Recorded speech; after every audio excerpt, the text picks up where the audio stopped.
لأن العقد قبل الجاهة معنى ذلك أن نخطب للرجل زوجته. العقد يكون بعد الجاهة.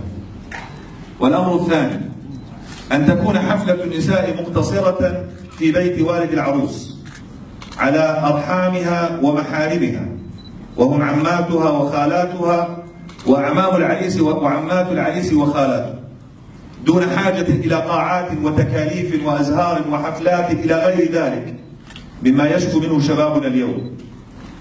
والأمر الثالث أن عقد الزواج يخلو من كل شرط في طلب الذهب، فهو زوج يلبس ما يشاء دون أن يفرض عليه كرامة لزوجته، وأن يخلو العقد من كل شرط يتعلق بالأثاث، فهو بيته، إن شاء سكن على حصير وإن شاء سكن على حرير، فالأمر أمره والبيت بيته، ومن ائتمن على العرض لا يطالب بالمال.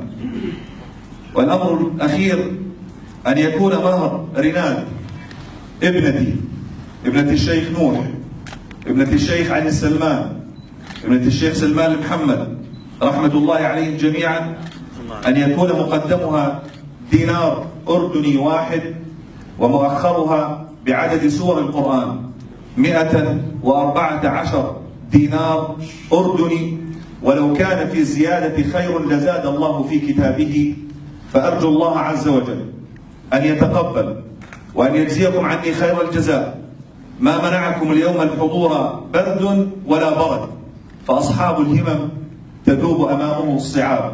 جزاكم الله عني خير الجزاء، وأسأل الله تبارك وتعالى كما جمعنا فرحا اليوم أن نفرح بأبنائكم وبفتياتكم، إنه على كل شيء قدير.